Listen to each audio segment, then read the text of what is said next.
네, 자 여기 5절 이제 카이젠 원가 1183페이지. 카이젠도 이름에서 느껴지셨지만 일본 말이에요. 일본 말이고 이거는 우리말로 개선이라는 한자어를 일본식 발음으로 카이젠이라고 하는 걸 미국 사람들이 가서 번역한 거를 다시 우리말로 바꾼 거야. 이게 지금 우리의 원가 관리 현실이지. 그래서 거대한 혁신을 통해서가 아니라 지속적인 공정 개선을 통해서 원가 절감이 이루어진다는 의미의 일본어다. 요즘엔 우리나라에서도 많이 없어진 건데 옛날 그 공장 같은 데 보면 막 써 있었어요. 1% 개선 운동. 그래서 뭔가 이렇게 1%씩 줄여가는 그런 개선 운동과 관련된 내용인데 그 뒤에 보면 표가 있습니다. 1184페이지. 그 중간에 표 있죠? 그 표에다가 맨 밑에 미국 사람들은 인정하고 싶지 않겠지만 여기서 되게 중요한 게 뭐냐면 중요하다기보다는 전체 컨셉을 이해하기 위해서 바닥에 깔리는 어떤 배경이 차이점에 종업원에 대한 관점이야. 종업원에 대한 관점이 표준원가는 미국 방식이요. 미국의 종업원하고 고용주하고의 관계는 우리나라로 치면 외국인 노동자가 일하는 공장이라고 생각하시면 돼. 미국의 오너들은 와스비잖아. 화이트 앵글로 섹슨 프로테스탄트의 유대인들이 많잖아요. 걔네들이 원래 오너고 그 다음에 뭐 동유럽계나 이태리계나 그 이민자 받은 사람들도 사실 그 밑에서 일하던 사람들이고 그 다음에 아시안이나 아니면 그 흑인들이나 다 일 시키려고 데려온 사람들이잖아. 그러니까 말도 잘 안 통하고 우리나라로 치면 외국인 노동자를 대할 때 한국 사람들은 공평하게 대하나? 사실 뭐 TV 같은 데야 그래야 된다고 얘기하지만 사실 차별적인 태도가 있잖아. 응? 미국 사람들은 그런 거야. 그게 기본 노사 구조인 거야. 미국은 일하는 이 사람 말도 잘 안 통해. 뭔가 시켜야 되는데 그러니까 어떻게 해야 돼요? 동장 연구 같은 걸 해야 되는 거야. 어떻게 시킬지 테일러리즘 이런 게 생길 수밖에 없는 거지. 정확하게 시켜야 되니까. 그래서 그런 피동적인 종업원을 전제한 거야. 응? 그래서 미국의 표준 원가는 미국 방식이라 그런 피동적인 종업원을 전제하기 때문에 원가 절감 지식 보유자가 누구예요? 시킨 애들, 경영자나 공학자고 그 다음에 걔네들이 시킨 대로 하는 게 최선이다. 공정은 안정적이라고 보는 거야. 그다음 목표는 1년에 한 번 또는 2번 정도 세우는 거야. 그 목표와 실제 목표 시킨 대로 했는지. 왜냐면 너무 자주 세우면 그 받는 사람들 헷갈려 하니까. 그리고 실제와 표준을 비교하고 시스템 운영 목적은 시킨 대로 했는지를 판단하는 게 초점이야. 통제 목적이죠.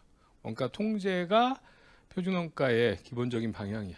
그래서 미국의 그 노사관계 안에서 만들어진 거지. 그래서 미국은 지금도 주급이 기본 베이스잖아. 위클리로. 그래서 2주에 한 번씩 그 월급 받는 것도 우리처럼 월급 먼틀리로 주지 않아. 미국 위클리로 투위크에 한 번씩 줘. 연봉 계약을 해도 한 달에 한 번씩 주는 게 아니라. 그래서 이런 방식으로 미국의 그런 그 외국인 노동자로 구성된 공장에서의 관리 방식으로 만든 게 표준 원가예요. 반면에 카이젠은 일본에서 만든 거예요. 일본의 노사 관계는 일본도 문화가 독특하잖아. 응? 일본이 전 세계에서 제일 늦게까지 봉건 시스템이 남아있던 나라잖아요. 응? 유럽은 그 르네상스 전까지 봉건 시스템이었고 그 뒤에 왕조가 생겼으면 일본은 말이 뭐 천황이다 이렇게 돼 있지만 사실 천황은 원래는 권력이 없었잖아. 응? 권력은 쇼군한테 있었던 거 아니에요? 응? 그 군부, 응? 그 오다 노부나가 도요토미 히데요시, 응? 도쿠가 이에야스 그러면서 정리돼가지고 군부가 메이지 유신 전까지 온 거잖아. 메이지 유신이라고 들어본 적 있죠? 일본에서 그 군부 정권을 날린 거야. 그래서 우리나라도 군부 정권이 근데 우리나라는 군부 정권이 유신이라는 말 썼지. 메이지 유신에서 나온 그 유신이야. 응?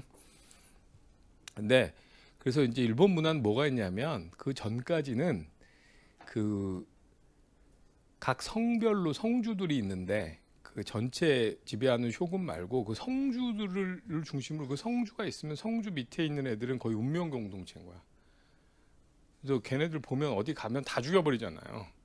그 태도가 지네들끼리 싸울 때도 맨날 그랬어. 일본 역사를 보면 응? 자기들끼리 가서 보면 다 죽여버리고 막 응? 그러니까 그 성 안에 있는 사람은 운명 공동체야. 그래서 막 자기 성줄 누가 죽이면 그 밑에 있던 애들이 응? 산속에 들어가서 열심히 막 칼 갈고 막 이래가지고 응? 까만 옷 입고 다음에 가서 산뭐 응?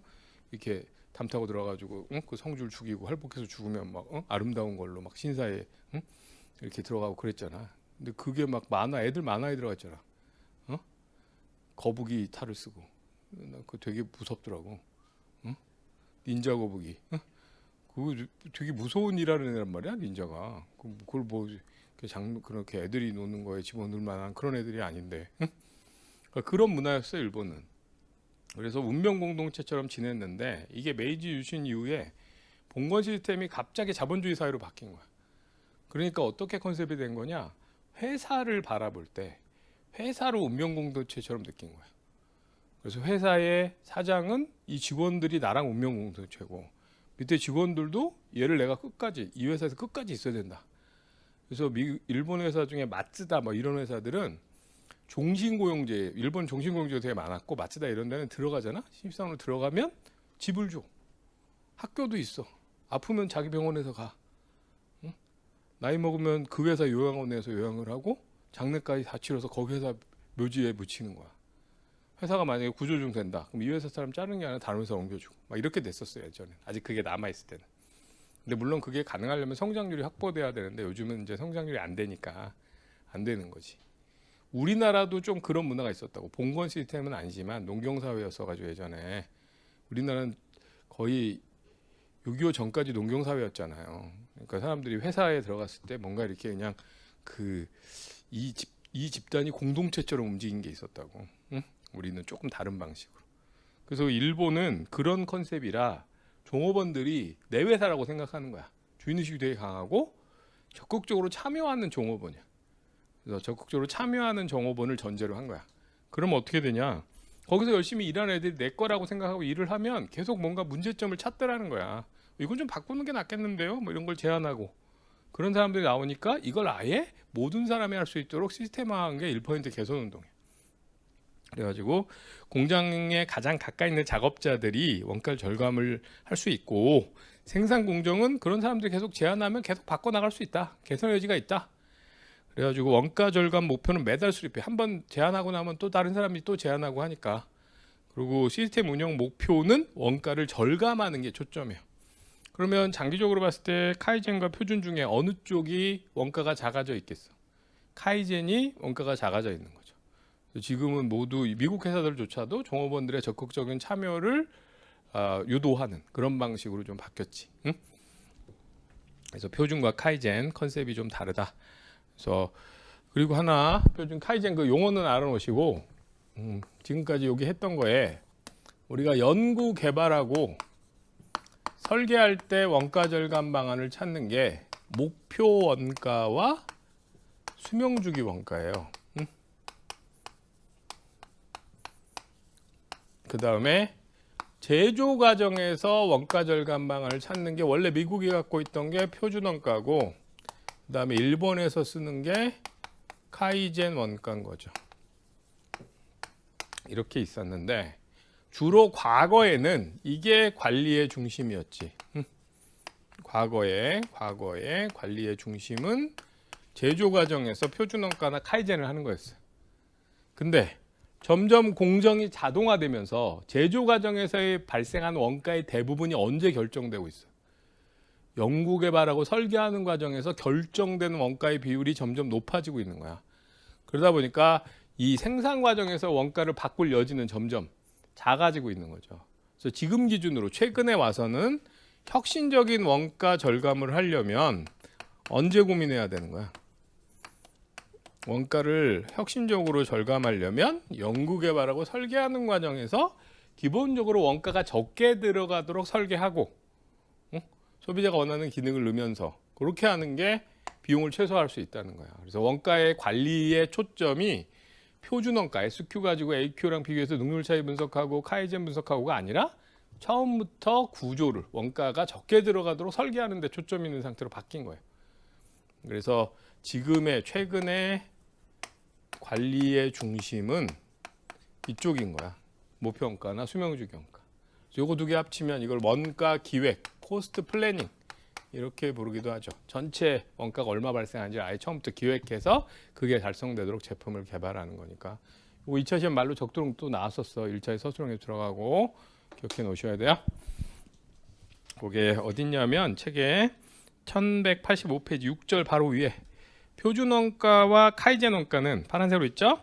제조 단계에서 원가 절감을 하는 방법으로 최근에는 원가 절감의 여지가 크지 않다. 근데 혁신적인 원가 절감을 하기 위해서는 연구 개발 및 설계 단계에서부터 원가 절감을 모색해야 되고, 그거에 해당되는 게 수명주기 원가와 목표 원가가 이에 해당한다. 이해되시죠? 그러니까 요즘 이제 뭐 이렇게 생산성 본부나 이런 데 가서 기업들이 받는 원가 절감 교육 뭐 이런 데 가서 교육 받으면 그 관련된 교육 교재들 보면 여러분 생각했을 때 이렇게 뭐 표준 정하고 이쪽이 클 것 같지만 주로 이 얘기야. 전체 원가를 어떻게 분석하느냐와 가치공학을 어떻게 달성하느냐 뭐 이런 것들이 주로 논의가 돼요. 여기가 주로 관리의 중심인 걸로 바뀐 거야, 세상이. 근데 이제 저 가치공학이나 수명주기 원가라는 건 우리가 표준 원가는 SQ 산출량 단위당 표준 정해서 SQ, AQ 비교해서 차이 분석하는 게 하나의 포맷으로 딱 되잖아요. 근데 저 가치공학이나 수명주기 원가는 케이스 바이 케이스인 거야. 뭔가 숫자로 딱 명확하게 계산된다기보다는 개념적인 거라서 이게 어카운팅이라고 말하기 좀 애매한 부분이 많은 거지. 경영학적인 성격이 강해진 거예요. 생산관리 쪽에 좀 더 가까운 그런 성격이 자꾸 많아지고 있다. 이해되시죠? 그래서 이것도 계산 문제보다 서술형이 더 중요하다. 그리고 여기 단점, 카이젠의 단점은 뭐겠어요? 누가 짜증나겠어? 나는 전혀 주인의식 없는데 자꾸 뭐라고 해? 응? 개선안을 내래. 짜증나지. 응? 그래서 1185페이지 위에 보면 종업원들이 원가를 절감해야 하는 심한 중압감을 느낀다. 심한 중압감을 느낀다. 뭐 이런 단점들이 있습니다. 그래서 요 카이젠 들어간 거는 카이젠 지금 근데 보면 내용이 작잖아요.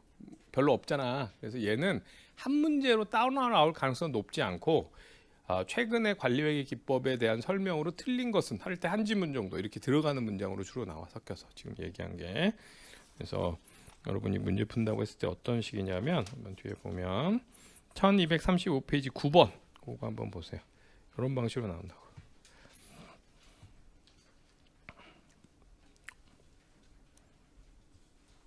9번.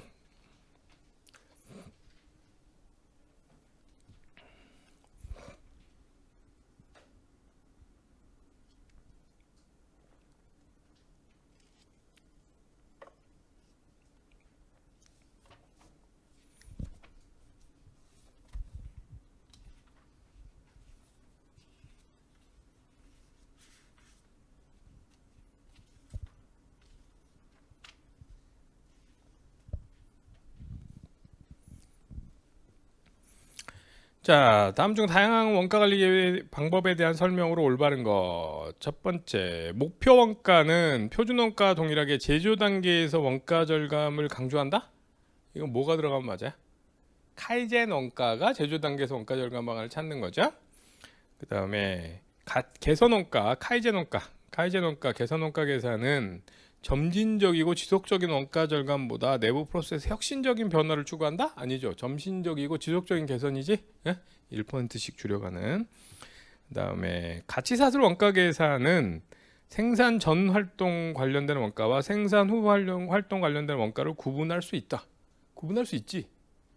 근데 뭐 이게 뭔가 이렇게 들어갈 만큼 중요한 문장이냐 하신 좀 중요성 기준으로는 이상한데 맞는 문장이긴 해. 예? 이건 뭐 틀린 문장은 아니고. 그다음 활동 기준 원가 계산은 비부가치 원가는 계산할 수 없다. 이건 뭐 아직 안 했지만 앞쪽에서 활동 기준 원가 계산했을 때도 부가치 활동, 비부가치 활동 나온다 그랬잖아요. 좀 계산할 수 있고. 그다음에 5번에 제품 수명주기 원가 계산은 단기 의사결정에 적합한 거야, 장기 의사결정에 적합한 거야? 장기 의사 수명주기 전체를 분석 대상으로 하니까 물론 그게 50년 장기는 아니지만 수명주기 전체를 분석 대상으로 하기 때문에 1년 베이스는 아니잖아요. 그래서 조금 더 장기, 1년이 아닌 수명주기를 대상으로 하는 장기 의사결정에 해당되죠. 이런 식의 말문제가 제일 많이 나와. 최근의 관리회계 기법에 대한 설명으로 틀린 문장 섞여 나오는데, 목표 원가는 내용이 많아서 한 문제로 따로 떼어서 나오기도 하고, 근데 지금 이제 카이젠 원가나 수명주기 원가나 이런 것들은 내용이 많지 않으니까 이렇게 섞여서 나와요, 주로. 그래서 이런 문장 틀리지 않도록 하는 게 목표다, 이렇게 생각하시면 됩니다. 자, 다시 앞에 가셔서 이제 카이젠 받고 품질 원가 그 앞부분만 조금 더 보고, 품질 원가 저기 1185페이지 이 품질원가는 과거에는 사실 품질이 그렇게 높지 않았었기 때문에 중요한 팩터가 아니었어요. 근데 지금은 세계적인 경쟁을 하고 있기 때문에 하다못해 핸드폰 같으면 중국에서 만든 제품조차도 품질에는 큰 문제가 없잖아. 옛날 중국산. 그럼 뭔가 되게 하자가 많고 막 그런 느낌이었는데 지금 중국산 그래 보면 꼭 그렇지만 않잖아. 물론 좀 싸구려가 더 많지만. 무슨 얘기인지 이해되시죠? 그래서 점점 최근에는 품질이 아주 중요한 너무나 당연한 팩토로 바뀐 거야. 그리고 요즘 같으면 자동차가 막 10만 킬로미터 보증 아니면 뭐 5년 보증 막 이렇게 되잖아. 심한 거는. 근데 예전에는 자동차 같은 것도 그냥 그 뭐죠? 중고차 보증하듯이 몇천 킬로 보증 막 이랬단 말이야. 그러니까는 품질이 별로 원코스트에 차지한 비중도 크지 않았고 사람들이 관심이 없었어. 근데 지금은 경쟁이 치열하다 보니까 자동차 같으면 그 애프터 서비스 비용이 차지한 비중이 어떻겠어요? 엄청 큰 부분이 된 거야. 응? 아니면 뭐 스마트폰 만드는 회사다. 그러면 지금 스마트폰 예를 들어 폴더블 폰 하나 만들려면 요즘 그 말 많잖아. 그래서 폴더블 폰 이렇게 몇 번 접히느냐. 그 힌지 있죠, 힌지. 그 힌지 만드는 회사 같으면 이거 접히는 걸 뭐 10,000번 접힐 때까지도 별 문제가 없게. 그다음 그 안에 액정 안 깨지게 뭐 이런 거 다 신경 쓰잖아. 그럼 이런 애들은 개발할 때 품질원가 많이 들어가는 거야. 그래서 이 품질 관련된 비용이 많아지면서 얘를 어떻게 총체적으로 관리할 것이냐 이게 중요해진 거야. 그래서 요거를 이제 관리하는 기법들 요걸 좀 보는 거고요. 그다음에 이제 품질 관련된 개념이 두 가지가 있어요. 거기 보시면 설계 품질이란 말이 있고 일치 품질이란 말이 있어. 일치 품질, 적합 품질 또는 뭐 제조 품질. 설계 품질은 제품의 특성이 소비자 욕구를 얼마나 충족시키느냐 이게 설계 품질이고 일치 품질은 생산된 제품이나 서비스가 설계된 제품의 사용과 얼마나 일치하느냐 이걸 평가하는 거야. 다음 페이지 넘겨보면 1186페이지에 그 중간에 그림 있죠. 소비자가 원하는 욕구가 있으면 그거에 맞도록 제품을 설계하는 거 그게 설계 품질이야. 그래서 우리가 설계한 사양에 소비자가 원하는 기능을 집어넣는 거 요게 설계 품질. 소비자가 원하는 기능이 들어가도록 만드는 게 설계 품질이고 그 다음에 요 설계된 게 실제 제품이 설계된 대로 딱 만들어졌느냐 분량이 얼마나 낮으냐 요거라는 게 일치 품질.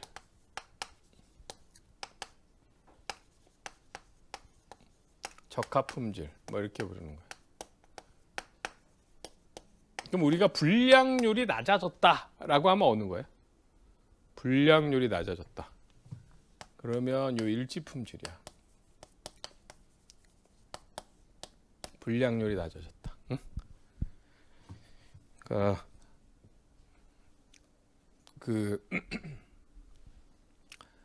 과거에는 우리나라든 뭐 다른 나라든 특히 미국 같으면 미국 제품이 품질이 좋다 이런 말은 잘 들어본 적이 별로 없죠. 미국 제품이 품질이 좋다 이런 말을 별로 들어본 적이 없는데 그러니까 세계적으로 일본이나 독일이 아주 높이 올라오기 전 그 앞에 되게 세계적인 산업 국가는 영국과 미국이잖아. 근데 영국 제품, 미국 제품이 품질이 좋다. 이거랑 약간 느낌이 다르지 않아? 영국 제품 뭐 고급스럽다 이런 느낌은 맞는데 프랑스도 마찬가지. 품질이 좋다는 약간 느낌이 다른 거야. 어느 정도 분량은 감소하는 이런 방식이었다고. 미국, 영국, 프랑스 이런 데들은. 응? 근데 그래서 불량률을 낮추는 게 되게 중요한 팩터였어. 그럼 불량률에 신경 쓴 데가 어디냐? 독일하고 일본이에요. 그래서 독일하고 일본은 뭔가 품질이 좋다라고 했을 때 그 말이 딱 적합한 느낌이 있잖아. 응? 독일하고 일본이 불량률을 되게 낮췄다고. 그래서 이걸 경쟁력으로 세계적으로 이제 판매가 된 거야. 그리고 나니까 최근에 와서는 하다못해 중국 회사도 이 부분은 당연히 달성돼야 될 상태가 된 거야. 또 지금은 어느 나라든 거의 식스 시그마 상태, 불량률을 최대한 싱글 ppm으로 100만 개당 한 자릿수로 관리하는 세상으로 바뀌었잖아요. 그러니까 이거는 미니멈 리퀘어먼트로 바뀐 거야. 그러니까 지금은 뭐가 더 중요하겠어? 얘보다는 소비자가 원하는 기능이 있느냐. 애플이 잘한 건 뭐야? 소비자가 원하는 게 들어가 있는 거지. 불량률이 낮다가 아니라. 그래서 소비자가 원하는 기능이 있느냐. 이 설계 품질로 이것도 품질 관리의 중심이 옮겨가는 상태. 이건 당연히 관리 대상이 되는 거고 경쟁력은 오히려 이게 더 중요한. 이해되시죠? 응?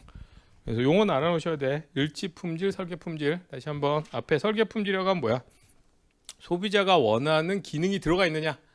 이거는 설계 품질이고 그 다음에 일치 품질, 적합 품질, 제조 품질은 설계한 대로 만들었느냐. 얼마나 분량이 적으냐. 이게 일치 품질인데 과거의 품질 관리라고 하면 주로 일치 품질이에요. 그리고 우리가 여기서 주로 비용을 분석하는 건 사실은 얘는 비용고 분석 관련되는 거지. 이건 되게 정성적인 거잖아. 정량적인 게 아니라 응? 소비자가 원하는 기능이 있느냐 이거니까 이건 판단의 문제죠. 여기는 주로 관리가 돼. 그래서 우리가 논의하는 품질 원가는 주로 이거야. 품질 원가는 비용 관리하는 건 주로 이거긴 한데 여기서 주로 품질 원가가 지출되는데 그래서 일치 품질 관련돼서 품질 원가를 지출하고 이걸 관리하지만 최근에는 일치 품질보다는 뭐가 더 중요하다? 설계 품질이 더 품질 관리의 중심인 걸로 경쟁력을 확보하기 위해서는 설계 품질이 더 중요하다. 확보를 위해서. 현대자동차가 차를 잘 만들잖아. 요번에도 뭐예요? 그 전기차 새로 만들었잖아요. 그런 제품도 지금 시장에서 지금 상황에서 소비자가 원하는 여러 가지 기능들이 들어가 있도록 만들어야 되는 거죠. 불량률이 낮은 제품이 아니라. 그게 중요한 상태로 바뀌었다. 그래서 품질 구분만 놓고 보면은 과거에는 일치 품질에 초점이 있었다면 최근에 설계 품질로 관리 중심이 옮겨가고 있다. 요거 하나. 응? 그다음에 우리가 논의하는 품질 원가의 지출액을 관리하는 건 근데 품질 원가 지출 자체는 사실 일치 품질에 초점을 두고 지출이 된다. 그래서 거기 뒤에 보시면 그림 있고 1186페이지 그림 있고 바로 밑에 파란색으로 있죠. 품질 원가란 코스트 오브 퀄리티, 품질 원가란 제품의 품질에 문제가 발생하지 않도록 예방하거나 품질의 하자가 발생한지를 검사하고 품질에 문제가 발생한 거고 이를 해결하기 위해서 발생한 모든 원가 이렇게 돼 있죠. 그래서 여기 있는 언급으로만 보면 일치 품질을 달성하는 과정에서의 원가야. 그래서 주로 비용이 지출되는 건 일치 품질 관련되는 거고 설계 품질 관련되는 건 좀 판단의 문제인데 최근에 이 정성적 지표, 설계 품질이 얼마나 잘 되느냐가 경쟁력에는 되게 중요한 부분이다. 응? 뭐 신발 같은 것도 생각해봐. 요즘 신발 어느 걸 신든 발에 문제가 있겠어요? 별 상관없잖아. 응? 옷 마찬가지지.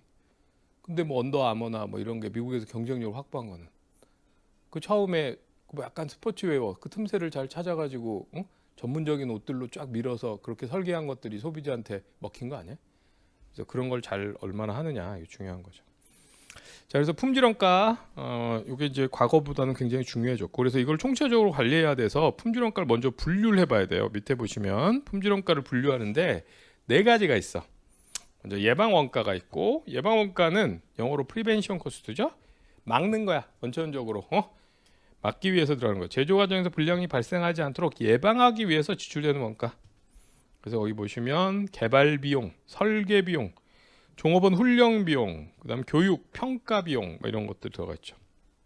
그다음에 이제 주의둘 거는 거기 끝에 공급자를 교육하거나 평가하는 비용 거기다 표시해 놓으세요. 공급자를 교육하거나 평가하는 비용. 요건 어떤 거냐면 왜 그러냐면 그 다음이 평가원가란 말이 있거든. 그 밑줄 쳐놓으시고 다음 평가원가 먼저 설명하고 다음 페이지 위에 보면 평가원가란 말이 있죠. 어프레이저 코스트. 영어로 어프레이저이야. 그러니까 정해둔 기준과 얼마나 일치하는지 확인하는 과정에서 들어가는 비용이야. 응? 그래서 얘는 주로 기업이 제조하는 제품이나 서비스가 품질 기준을 만족시키는지를 주로 검사 관련된 거야. 응?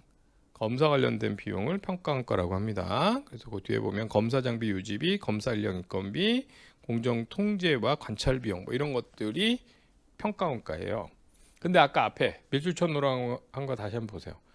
공급자를 교육하거나 평가하는 비용 이 말이 있죠. 거기도 평가가 있잖아. 여기서 평가란 말은 동그라미 쳐놓으시고 뭐라고 생각하면 제일 맞냐면 인증이야. 인증. 공급자를 인증하는 활동. 이밸류에이션 하는 거라고 생각하시면 돼요. 무슨 얘기냐면 현대자동차가 부품 업체를 새로 정한다. 그러면 그냥 이 부품 좋네 이렇게 하는 게 아니야. 부품은 현대자동차인데 1차 벤더가 되려면 뭐 여기 ISO 뭐 인증도 받았는지, 내부 컨트롤은 문제가 없는지, 그다음 재무 상태에 대한 보고서도 내야 되고 낼 게 많아요. 그래서 그런 제반 것들을 다 검토해서 이 업체는 문제가 없겠다. 우리한테 납품하는 업체로 이렇게 인증을 하는 과정을 꼼꼼하게 하면 그런 업체로부터 부품을 납품받으면 부품에 문제가 발생하지 않는 게 된다는 거지. 무슨 얘기인지 이해되세요? 그래서 원천적으로 발생하지 않기 위해서 까다롭게 인증해가는 비용, 요게 거기 있는 평가 비용이라고 생각하시면 돼요. 공급자 평가, 공급자 인증이야. 응? 그래서 그거 좀 조심하시고 분류할 때. 그다음 다음 페이지 보면 내부 실패 원가라고 있습니다. 내부 실패 원가는 실패야. 뭐겠어요? 불량이 만들어진 거야. 내부 실패 뭐겠어? 소비자한테까지는 안 간 거야. 불량은 만들어졌는데. 그래서 품질 수준에 미달하는 제품이나 서비스가 소비자들에게 전달되기 전에 발견됨으로써 발생한 원가. 소비자한테까지는 가지 않은 거. 이게 내부 실패 원가고, 외부 실패 원가는 이건 뭐겠어요? 외부라는 소비자가 불량을 알아버린 거지. 그래서 고객이 제품을 인도받은 후에 품질의 결함이 발견돼서 발생하는 원가. 이게 외부 실패 원가입니다. 그래서 그 밑에 보시면 이제 그 네 가지 분류가 돼 있는데 그 표 안에 예방 원가 안에 다시 한번 예방 원가 안에 사례의 세 번째 거, 그 색깔 쳐놓으세요. 공급자 평가. 공급자 평가 원가는 평가 원가가 아니라 뭐다? 예방 원가다. 이렇게 생각하셔야 돼. 자, 그래서 이 품질 원가를 우리가 분류해 보면 지금 네 가지로 나눴는데 그거를 조금 서브로 한 번 더 나누면 통제 원가와 실패 원가로 나눌 수 있고, 이 용어는 아직 안 썼는데, 이 통제 원가 안에 예방 원가와 평가 원가가 있는 거야. 원천적으로 발생하지 않도록 하고 품질에 문제가 있었는지 검사하는 비용, 이게 통제 원가고, 실패 원가 안에 뭐가 있겠어요? 내부 실패가 있고 외부 실패 원가가 있는 거지. 이해되시죠? 그다음에 여기서 조심할 거 평가 원가에는 공급자 여기 예방 원가, 여기에는 공급자 평가 원가. 이거 시험 문제 나오면 요게 꼭 넣어요. 일부러 헷갈리게 하려고. 그래서 공급자 평가 원가는 예방 원가다. 요거 하나 주의 두시고. 그다음에 기업은 이 네 가지 품질 원가 중에 어느 거를 많이 지출하는 게 이론상은 바람직할까? 이론상은 예방 원가를 많이 지출해서 원천적으로 불량이 발생하지 않도록 하면 실패 원가가 큰 폭으로 줄어서 전체 품질 원가가 최소화된다. 이렇게 봐. 그래서 예방 원가 지출을 높게 하고 실패 원가 지출을 작게 하도록 하는 게 바람직해요. 특히나 최근에 와서는 만약에 불량이 생겼다. 그러면 어때요? 소비자들이 이제 안 사게 된단 말이야. 이게 너무 크다고. 우리만 불량이니까. 다 같이 불량이면 괜찮은데. 응? 그래서 이게 워낙 충격이 클 수 있기 때문에 예방원가 지출이 커야 되는 거죠. 응? 그래서 이 네 가지 중에는 예방원가 지출을 높도록 해야 된다. 요 분류, 요거 여러분이 할 수 있어요. 뒤에 문제 한번 볼게요. 분류하는 문제. 여기 책에 우선 1235페이지 10번 한번 해보세요. 이런 식의 분류가 시험 문제로 나온다. 1235페이지 10번.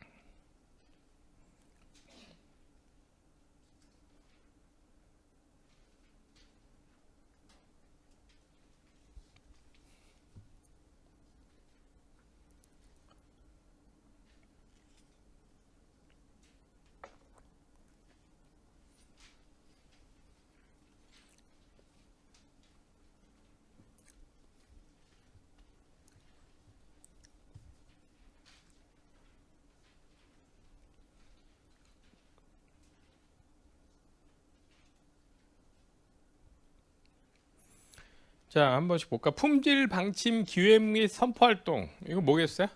좋은 분들 다 모여가지고 품질 개선합시다. 뭐 이렇게 막 하고 뭐 떡 나눠 먹고 뭐 이런 거야. 예방원까지. 그다음에 선적 전에 발견된 부적합품 재작업 활동. 선적이라고 하면 이거는 쉰먼트 배에 실린 게 아니에요. 항상 배송이야, 배송. 응? 배송하기 전에 발견된 부적합품 재작업 활동이 뭐예요? 실패는 한 거지. 부적합품이니까 소비자는 알지 못하는 상태죠. 내부 실패. 응? 그다음에 반품 재작업. 반품 어때? 소비자한테 갔다 온 거죠. 이거는 외부 실패. 응? 그다음에 예방적 설비 보수 및 유지. 예방 원가. 그다음에 미래 판매 기회 상실에 따른 기회비용. 왜 판매 기회가 상실된 거야? 소비자들이 불량을 알아버린 거예요. 그래서 우리 걸 안 사는 거야. 이러면 외부 실패가 되는 거죠. 그다음에 제품 품질 검사 및 시험 활동. 품질 검사 및 시험. 검사 뭐라 그랬어요? 우리가 정한 기준에 일치하는지 확인하는 과정에 들어가는 거. 어프레이저 코스트. 평가 원가죠. 그다음에 공급자 평가 활동. 이거 뭐라 그랬어요? 인증이라 그랬죠. 인증. 응? 예방이라 그랬지. 그다음에 반품 재검사. 소비자한테 갔다 온 거야. 외부 실패죠. 그다음에 품질 교육 및 훈련 활동. 예방이겠지. 원천적으로 발생하지 않겠죠. 그래서 그 예방에 해당되는 거 다 더해 보면 얼마예요? 210원인가? 응? 맞아? 아닌가? 얼마야? 그 더해 보면 지금 합산을 안 해가지고 예방 원가 다 더하면 얼마야? 160원? 160원 맞아? 응.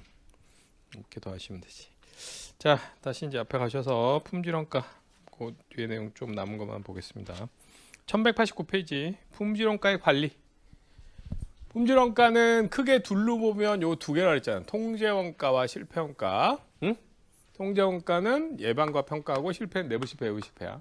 자, 그럼 요 두 가지는 불량률과 관련해서 사전적으로 발생하는 원가가 있고 불량률에 따라 사후적으로 발생하는 게 있어요. 뭐가 사전적으로 발생하는 거야? 통제 원가의 지출에 따라 불량률이 결정되는 거고 불량률에 따라서 실패 원가가 정해지겠죠. 통제 원가 지출이 크면 불량률은 어떻게 될까? 예방 원가를 많이 지출하면 불량률은 낮아지겠죠. 그래서 얘네들은 역의 상관관계가 있어. 통제 원가 지출을 많이 하면 불량률이 작아지고 통제 원가 지출을 적게 하면 불량률이 높아지겠죠. 그 다음에 불량률이 작아지면 실패 원가는 어떻겠어요? 불량이 작으면 실패 원가는 작아지겠지. 불량이 높으면 실패 원가 커지고 얘는 정의 상관관계가 있다고. 그래서 이제 이거를 요 네 가지 품질 원가를 우리가 관리해야 되는데 우선 기존의 미국 관점 그게 거기 있는 허용 품질 수준 관점이야. 그건 어떻게 하는 거냐? 이 가로축이 우리가 불량률이라고 하면 좀 전에 제가 설명했으니까 통제원가 지출이 크면 불량률은 어때요? 통제원가 지출이 크면 여기 관련된 품질원가를 지출한다고 했을 때 품질원가를 많이 통제원가 지출을 크게 하면 불량률은 낮을 거고 통제원가 지출이 작으면 불량률이 커지겠죠? 그래서 통제원가와 불량률은 부의 상관관계가 있다고. 물론 이게 사전적으로 통제원가 지출에 따라 불량률이 결정되는 건데 통제원가를 많이 지출하면 불량률이 낮고 통제원가를 조금 지출하면 불량률이 높은 거야. 그 다음 불량률이 낮으면 실패원가는 어때요? 불량이 적으면 실패원가가 작을 거고 불량이 높으면 실패원가 커질 테니까 실패원가는 이렇게 되겠죠? 그러면 이 두 개를 합친 전체 금액이 총 품질원가라고. 토탈 품질원가. 그러면 이 총 품질원가는 어디서 최소화돼? 이 통제원가와 실패원가를 균형 있게 지출했을 때. 요게 품질원가 최소화잖아. 그래서 기존의 미국 방식은 품질원가 최소화에 관심이 있었던 거야.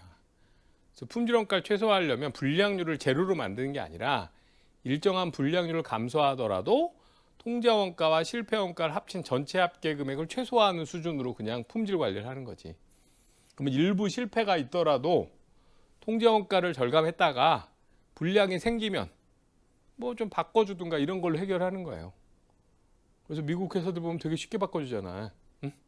되게 잘 바꿔주죠. 거기 뭐 코스트코든 뭐 미국 원래 교환에 대해서 되게 엄격하잖아. 응? 해줘야 되는 게. 그래서 이런 방식으로 지출하면 품질원가는 최소화되는데 불량률은 어때요? 0이 되는 게 아니지. 일정한 불량률은 감소할 수밖에 없죠. 그걸 우리가 acceptable quality level, 허용 품질 수준이라고 부르는 거야. 그래서 기존의 미국 관점은 이런 방식으로 품질원가 관리한 거야. 일정한 불량률은 감소하면서 제품을 만들어서 팔고 불량이 생기면 실패원가, 애프터 서비스 해준다거나 교환해준다거나 이런 방식으로 해결했던 거죠. 그래서 거기 허용 품질 수준 관점 그 밑에 보시면 허용 품질 수준 관점의 품질원가 관리 방법에서는 통제원가와 실패원가의 합계인 품질원가를 최소화할 수 있는 최적 지출 배합이 존재한다고 보아 그 최적 지출 배합에 맞도록 통제원가와 실패원가를 관리하는 방법이다. 이해되세요? 요게 이제 기존의 미국 관점이야. 그러니까는 품질원가는 최소화됐기 때문에 품질 수준은 어때? 불량품이 있는 거지. 반면에 이제 무결점 수준 관점은 이게 일본 회사들의 관점이야. 무결점 수준 관점은 어떻게 된 거냐? 이거는 비용, 품질원가를 먼저 검토한 게 아니에요. 일본이 불량률이 매우 제일 전 세계에서 거의 제일 낮았었어. 예전에 모든 나라들이 불량률이 꽤 높았을 때도. 이건 왜 그러냐? 뭐 좋게 말하면 장인 정신. 응? 일본 만드는 사람들이 장인 정신이 있었던 거고. 응? 그러니까 뭐 우린 뭐 초밥 한때 그 오마카세 막 이래가지고 인기 있었던 거 아시죠? 막 일본식 음식. 응? 우리나라 아직도 많은데 요즘 좀 유행이 식었지. 응? 한때 유행해가지고 뭐 저 조선 호텔에 스시조 막 이런데 막 응? 그 일본에서 제일 유명한 초밥집에 그 주방장 불러다가 막 만들고 그랬다고. 응? 근데 원래 초밥이 그게 우리나라 김밥 같은 거 아니야? 김밥도 뭐 일본 거 섞인 거지만 뭐예요? 그 항구에서 일하는 노동자들이 빨리 밥 먹으려고 앉아서 밥 먹을 수가 없으니까 빨리 먹으려고 만든 거 아니야? 응? 바로바로 집어서 먹을 수 있게 저 충무김밥처럼. 응? 그랬는데 그렇게 만들어진 거를 정성껏 만들어서 지금 초밥 개념을 만든 거야. 응? 그러니까 뭔가 그런 걸 자기가 만든 거에 대한 그 장인 정신 같은 게 분명히 있긴 하잖아. 일본 사람들이 그런 거는 우리가 인정해 줘야지. 응?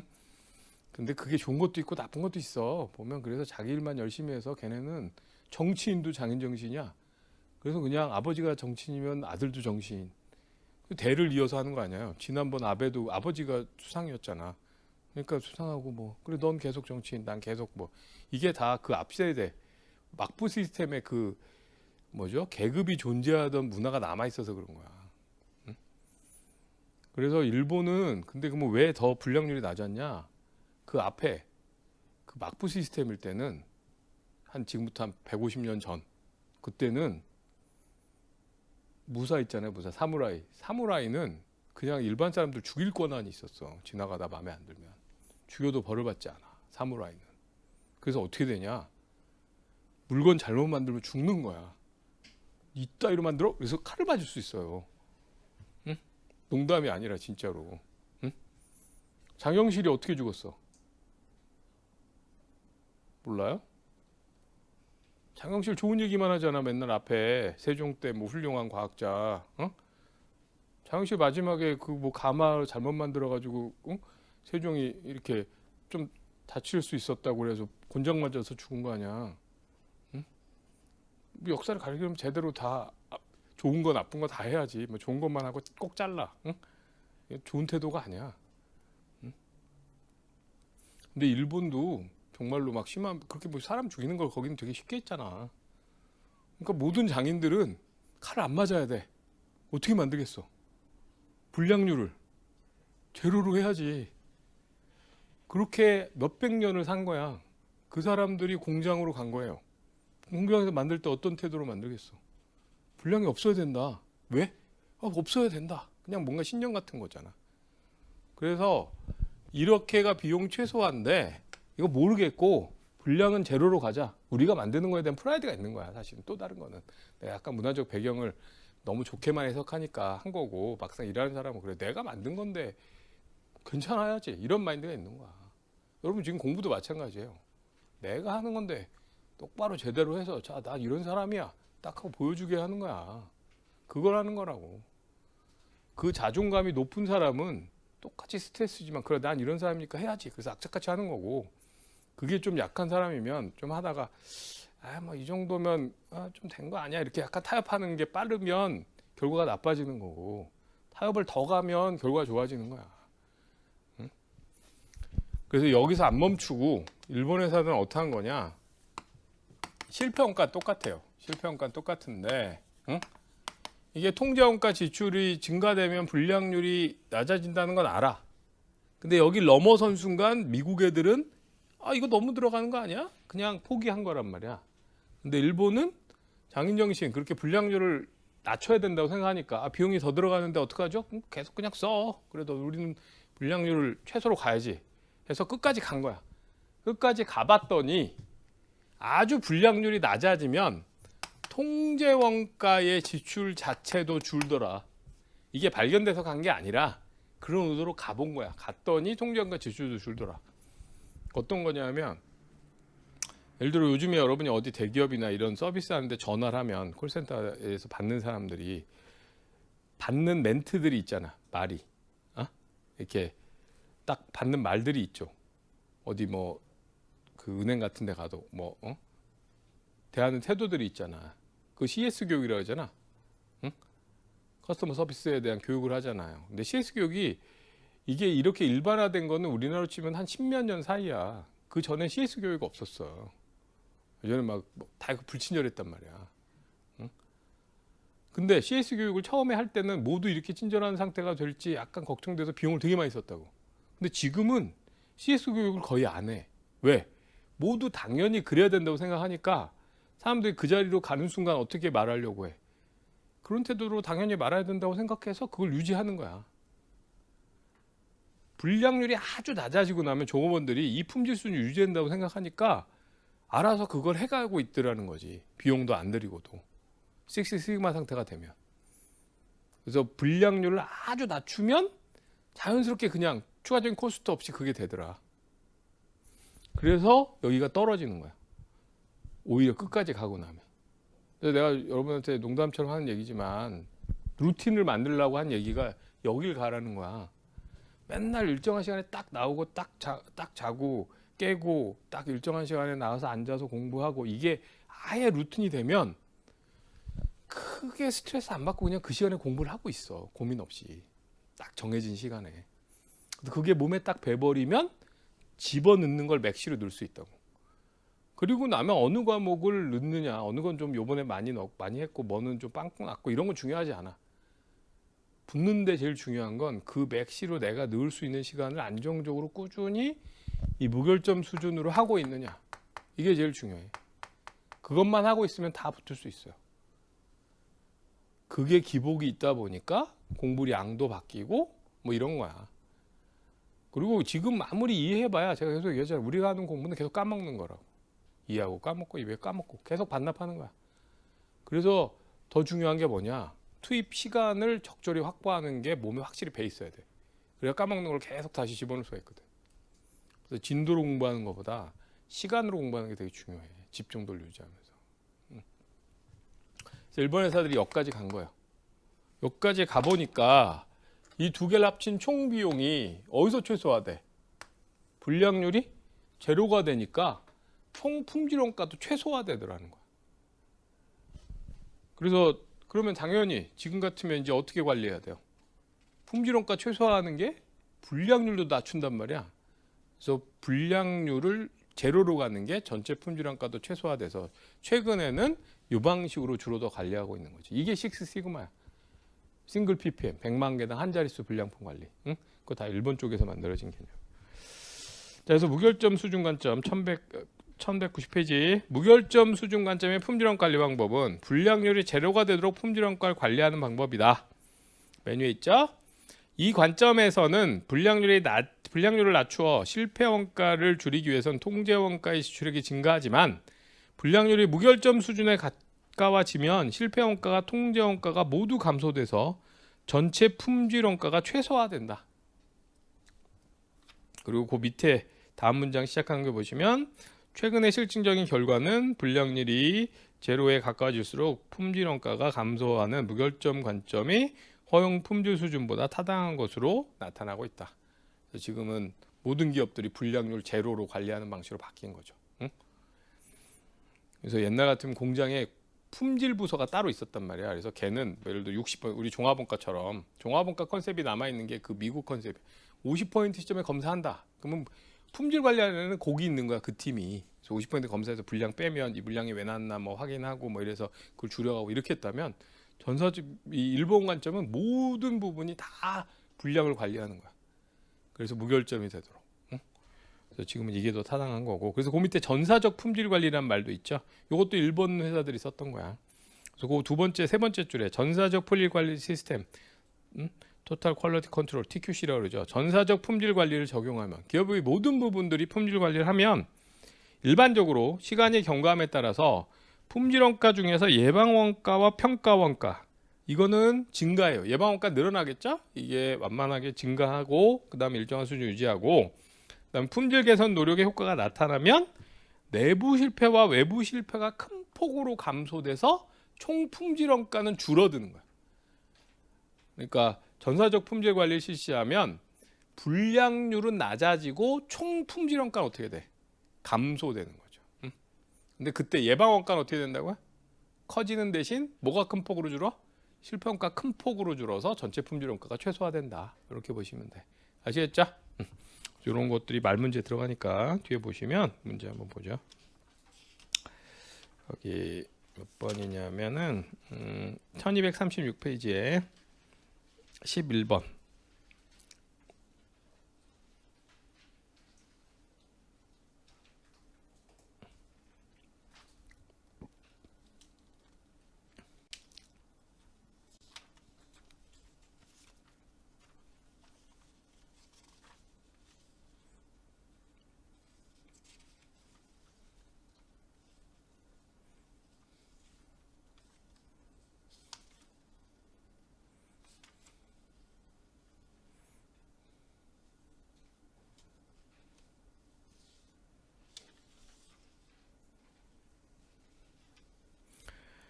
자, 품질원가의 바람직한 분포는 뭘 많이 지출하는 거?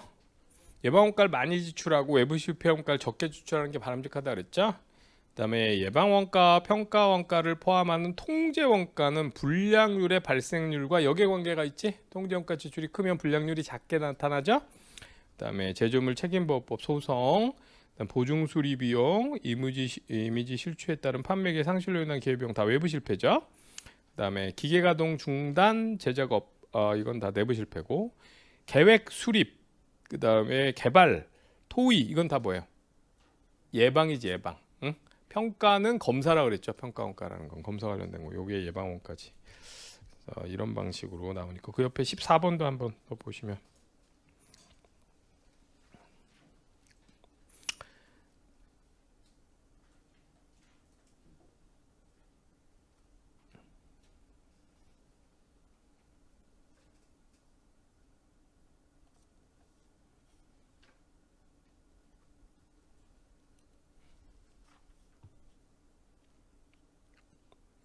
거기도 봐봐. 답은 뭐 이게 뭐 중요하다고 또 나왔죠. 아까 앞에도 있었잖아 이거. 이 쓸데없이 이런 걸 내서 내가 앞에 같이 사슬 할 때도 요 구분해 놓은 거야. 자, 카이젠 원가 계산은 제품 제조 이전 단계에서 지속적인 원가 절감에 초점이 있는 거야? 제조 과정에서의 지속적인 절감이죠? 제조 이전 단계에서 원가 절감하는 거 뭐야? 수명주기 원가와 목표원가라 그랬죠. 그 다음에 목표원가 계산 기법은 기준의 표준원가와 마찬가지로 제조 단계에서 원가 절감을 강조한다? 이건 연구개발하고 설계할 때 가치공학 등을 통해서 목표원가를 달성하는 게 초점이죠. 제품 수명주기 원가 계산은 연구개발 설계 단계에서 원가 절감을 강조하는 거지. 그다음에 가치사슬 원가 계산에 있어서 제품 생산 이전에 발생 활동의 원가는 물론 원가는 물론 제품 생산 이후에 발생한 원가도 따로 분석할 수 있다. 구분해서 분석할 수 있다. 상류원가, 하류원가 나눠서 구분해서 분석할 수 있다. 얘기했었죠? 그 다음에 품질원가 분석에 있어서 제품 보증 수리 비용. 보증 수리 비용은 뭐야? 소비자가 안 거니까 외부 실패가 되겠지. 그래서 외부 실패 원가 뭐 이렇게 나누는 건데 이런 식으로 여러 가지 기법 말들을 넣어서 틀린 문장 고르든가 맞는 문장 찾든가 이렇게가 제일 많이 나와. 이 챕터 문제로. 그래서 제가 뭐 이 뒷부분 얘기하면서 시작할 때도 얘기했잖아. 여기 원가 관리가 길을 잃었다고. 뭔가 파이낸셜 이펙트를 찾기에는 경영학적인 성격이 강하단 말이야. 근데 품질원가 이렇게 이게 있는데 분명한 거는 품질원가 관리를 잘하는 회사가 원가가 절감되고 이익이 많이 난단 말이지. 그럼 코스트 매니지먼트라고 하면 당연히 알긴 알아야 돼. 근데 파이낸셜 이펙트가 얼마냐? 이건 좀 애매한 게 있는 거야. 우리가 어정쩡하게 분류하고 계산 문제를 짓게 하지만 거기서 예를 들어 통제 원가를 얼마 더 지출하면 실패 원가가 얼마 감소된다. 이런 의사결정 문제로 내기는 어려운 거지. 무슨 얘기인지 이해되시죠? 그러다 보니까 말 문제로 많이 나와. 서술형 틀린 문장 골라내는 것만 잘 해놓으시면 돼요. 자, 오늘은 뭐 여기까지 하도록 하겠습니다. 수고하셨어요.